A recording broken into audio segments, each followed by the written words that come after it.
திருவள்ளுவரின் வழியில் வாழ்ந்து வாழ்வின் உன்னத நிலையினை அடைய திருக்குறளோடு நாம் என்னும் இந்த நிகழ்விலே இணைந்திருக்கின்ற உங்கள் அனைவருக்கும் முதற்கண் வணக்கம். குறள் எண் 187. அதிகாரம் புறங்கூறாமை.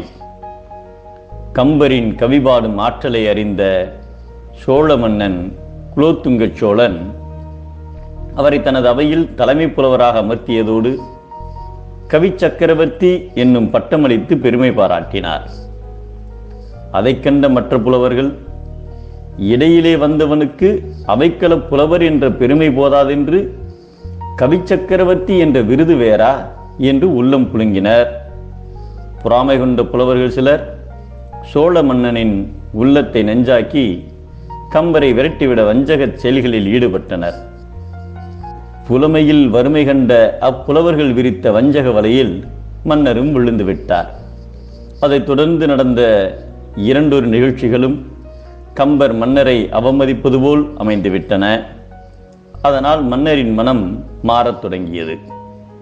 ஒரு நாள் கம்பரும் மன்னரும் மலைவலம் காணச் சென்றபோது மன்னர் மலை உச்சியில் நின்று, கம்பரே, அதோ கண்ணு கெட்டிய தூரம் வரை தெரியும் நிலப்பரப்பெல்லாம் எமக்கு அடக்கம் என்று கூறினார்.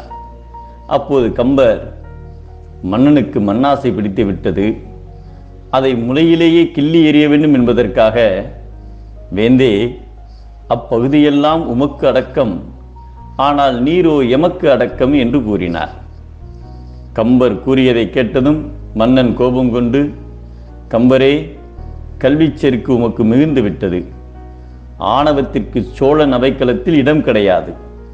இதுவரை நான் உமக்கு அளித்த விருதுகளை வைத்துவிட்டு சோழ நாட்டை விட்டு வெளியேறுங்கள் என்று ஆணையிட்டார்.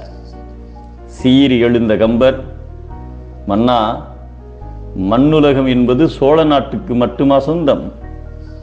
குலோத்துங்கன் பரிசு வழங்குவான் என்றா தமிழ் மொழியை கற்றேன். குரங்கை தன் மீது ஏற விடாமல் மறுக்கின்ற மரக்கிளைகள் உண்டா? என் வரவை கண்டால் வா என்று ஏற்றுக்கொள்ளாத மன்னர் தமிழ் மண்ணில் உள்ளனரா?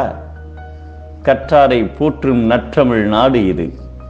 உன் நாட்டு எல்லையை தாண்டினால்தான் நீ அறியாத கம்பனின் பெருமையை அறிவாய் என்று பொருள்படும்படி மன்னவனும் நீயோ வளநாடும் நின்னதுவோ? உன்னை அறிந்தோ தமிழை ஓதினேன். என்னை விரைந்தேற்றுக்கொள்ளாத வேந்துண்டோ? உண்டோ குரங்கேற்றுக்கொள்ளாத கொம்பு என்று பாடலை மிடுக்கோடி வாடிவிட்டு கம்பர் அவையை விட்டு வெளியேறினார்.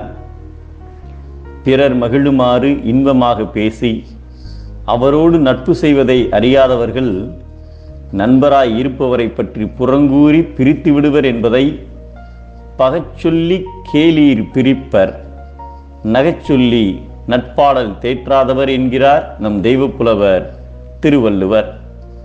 புறம் பேசினால் நட்பு பிரியும், அறம் பேசினால் நட்பு விரியும்.